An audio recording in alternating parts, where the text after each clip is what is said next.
BOOYAH! He's like, yeah. Hector David Jr., the Green Samurai Ranger. Go Samurai!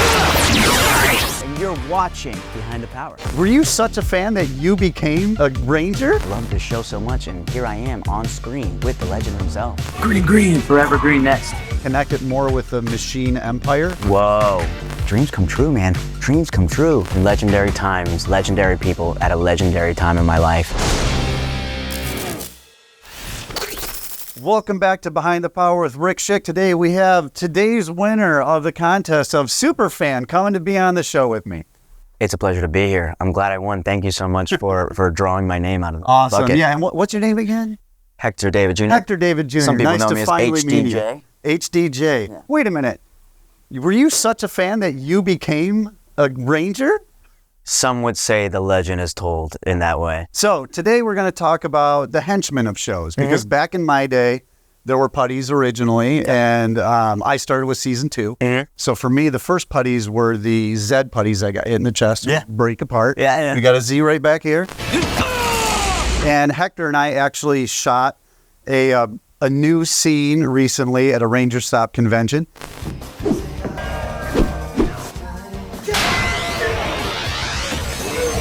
And it was basically him beating up a putty. I'm giving a presentation, and it's not even me. Someone else is playing me because I'm the cameraman director. So we had a ton of fun doing that, and that's out now, so you can go see that. That's super cool. I thought you looked a couple of years younger, but I didn't say anything. I didn't say anything. I just went with it, you know. Yeah. I was casting for no hair and then lots of hair, because there ended up being 2 of me somehow in the show. Yeah. But that's just the way that things go sometimes. And Power Ranger ZEO, when they changed everything, the new henchmen were Cogs. Who are they?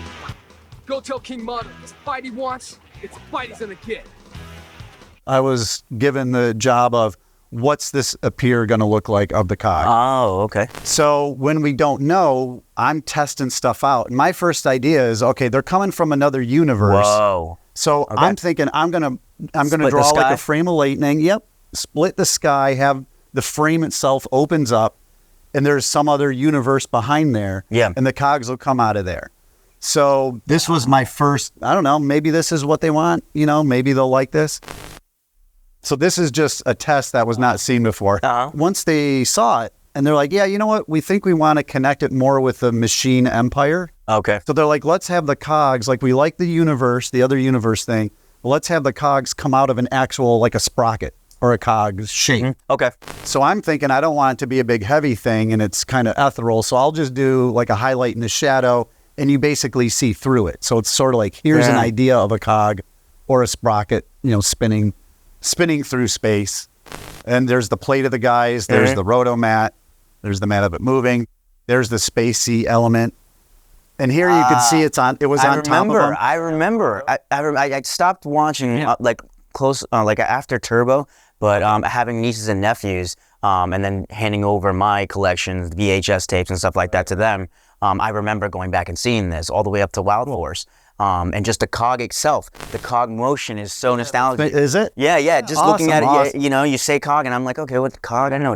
And then, but just seeing is believing, you know? Yeah. And so, wow, it's so awesome. So if we go to the next one is the final version, because they wanted the cog to be a solid piece of metal.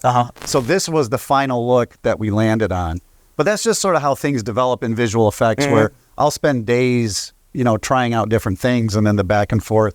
And how often do you go back and forth with them before you guys nail down an idea? For this client in particular, like nowadays, there's so much back. It seems like it's always back and forth. But back then, this was unusual, I feel like. But it was because it was a new season, they wanted their hands in it a little bit more and deciding what the look would be like. So for the henchmen that would be used over and over again, there was a little bit more back and forth.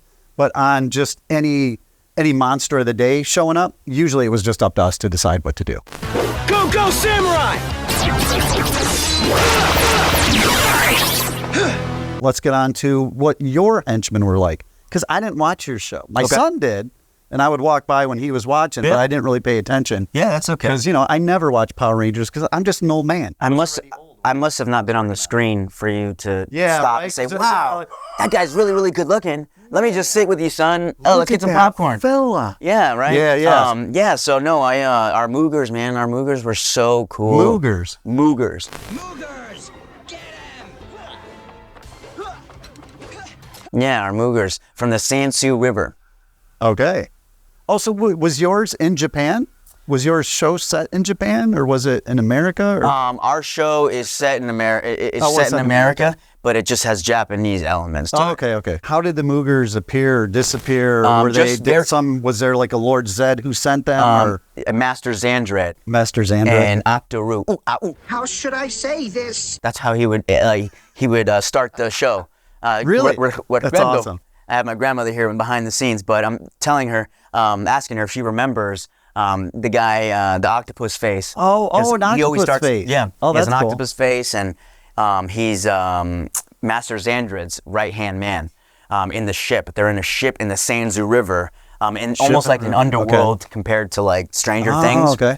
And the Sansu River is overflowing into our world, and there's cracks that happen, very much That's similar fun. to the crack in the universe, Yeah. or splicing the veil, and they pop out of out of the cracks of the Sansu River that pop up all over the city. And you dispatch of them easily. They're like 10 As appear a at team, time, yeah. and As a that's- team, yes. As a team, take yes. them all And out? especially when Mike was first becoming a ranger, he was learning how to manage teamwork, learning how to not do things on his own, learning that his playtime was coming to an end, and this was a role. This was a position that if he didn't learn quickly, he was going to be exiled. And Oh, he was you're in gonna like be a kicked real out. transition for your character. Yeah. It was That's fun. Even in the first episode smart. that they premiered, because they shot our Origins episode first, but they ended when Nickelodeon got the footage back and Haim Saban and everybody decided what footage or what episode they were going to put out first.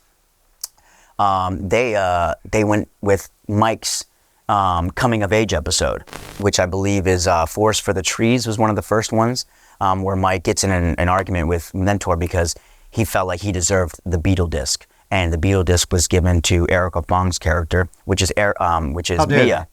And he almost does it almost like a sneak diss right in front of me, so I would see it. And it kind of enrages Mike a little bit, like, oh man, I've been working so hard, I left my friends behind, almost like I want my reward now. Makes a point of you don't get it. And he hadn't worked enough for it, and so he gets in an argument with Mentor, and they take his morpher, and that upsets Mike to where Mike goes back and and starts playing video games, and you realize, man, you made an ass of yourself, and now it's time to redeem yourself.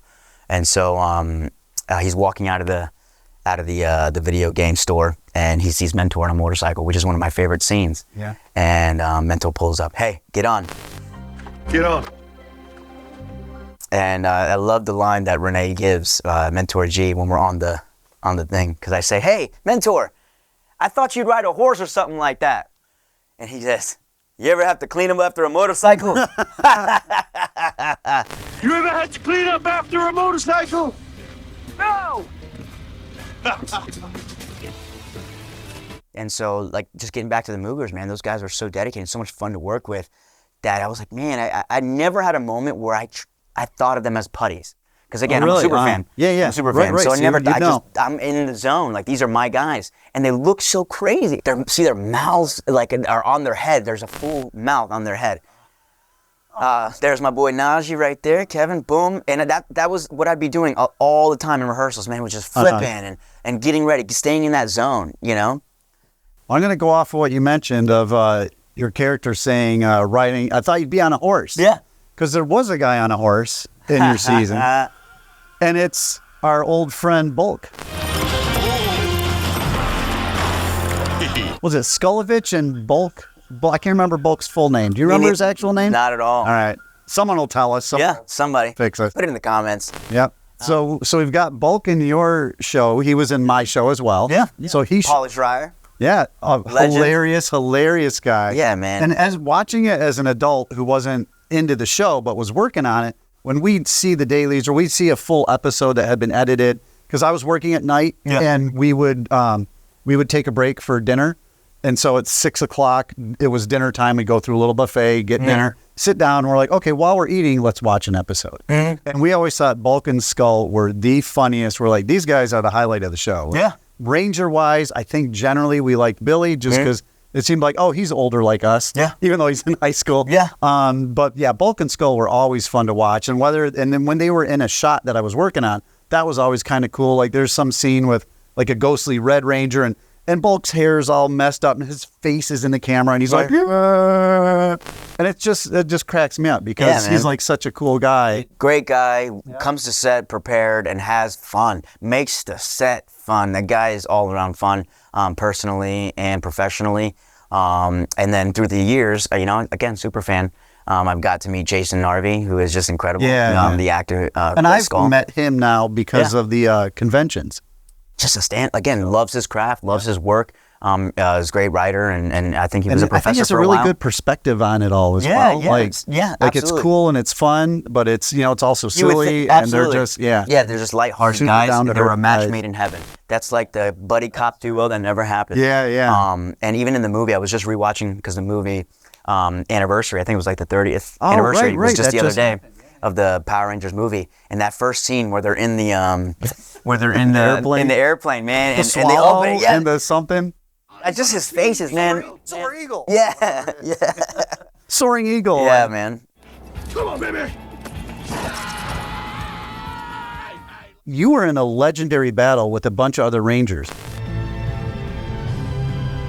Is that like a convention? Is that like seeing all these other Rangers that you watched growing up and then maybe some that you had worked with as well? Like, was there a different feeling being on set because, hey, this is a culmination of history in a way? Oh, man, I love that you brought up the legendary battle because it was very much a legendary battle, man. I'll never forget, I couldn't believe I was being called back and considered a legendary Ranger. I couldn't fathom that. And the fact that they were bringing myself, Brittany Ann Pirtle, my Yellow Ranger from our season, and then this guy.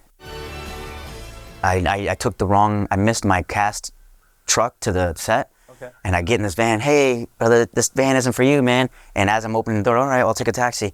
Jason David Frank's coming down. And he's like, hey, man. Oh, my God, I didn't know he was going to be here. And his wife, Tammy's coming down, and Jenna, she was about 5 years old at that time, or maybe a little bit older, maybe. And that's why when I tell you guys that dreams come true, man, dreams come true. Los sueños es verdad. That I'm saying to my grandmother on the sideline here because, they watched me, loved this show so much, and here I am on screen with the legend himself. Rest in peace. A guy that filled me with so, they say don't meet your heroes because they'll disappoint you. The only reason why they disappoint you is because you realize that they're human. Right. You realize that they're human. It has nothing to do with their work, but this was an incredible moment for all of us. This is where the camaraderie was built. And this is crazy to me to see, knowing that there's so many years of it, and here it is all at once. And it's like even this old guy who didn't even watch the show, it's like, oh, I know those. I know that dude. Because they did Forever Red. All right, guys, we're here to save the Earth. Let's take them down.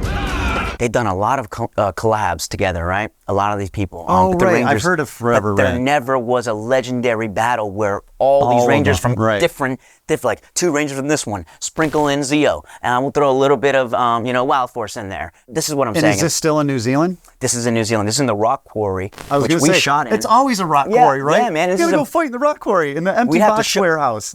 We'd have to show up there at 4 a.m. just to catch the light, Yeah. And then get in a set, get in a wardrobe. But me, Reggie Rowley, Jason David Frank shared a trailer, which was incredible because it was 3 Green Rangers sharing a trailer together, and it just built up that we were all just wanting to take pictures. And then I'm standing next to him in battle, and then that 5-year-old little boy came out. Yeah. And I said, Jason, whatever your name is, can I put on the shield? Oh, yeah. And he calls over wardrobe. All right, wardrobe, come on. Take this off. Come on, we have a few minutes. Take this on. He puts it on me. And then you're just like... He velcros the chest plate to me. And he's like, I'm going to pass it to you. I haven't done this for anyone else. Boom. And then that's where that iconic photo started. Oh, right. And we had a lot of aspirations to build on that. So that photo's not part of the show? No, that it was wasn't. You guys... In the beginning, we had so much fun with it that we let the world believe it. And that's why it was such a legendary photo. Not because I'm in it whatsoever, not because it's in a legendary battle, but because that, Jason David Frank is is one of the number one, if not the number one Ranger in our fandom. But for him to take that time to notice, to walk around the studio with me, for me to not feel like I'm just following him, I'm just like fanboying right now. For him to just really brother me up. You know, I'm so proud of what we did here on this day together and how he made everyone feel during this time in New Zealand. He made us all 20 of us, made us feel all like part of the we need to do something together. Let's do a spin-off together. Let's do something together. He was leading that pack. And he had me there. It was like, oh, come on, Heck, we're going to do this. I'm going to show you the way to where we did San Diego Comic-Con together. And it was incredible to be there with my hero next to him signing. Yeah, like, that's all so right, cool. flipping daggers. Like, come on, man. Because it was, again, it's not about the money. It's about the feeling I get to see all these people. And then, you know, it's like, What I'm it means to never everybody getting else, anybody's too. breadcrumbs. But then they're like, oh, new Green Ranger. Cool, man. Both been together. Let's get the photo. You know, but he always made me feel bigger than life when I was around him. Always signed stuff for my family.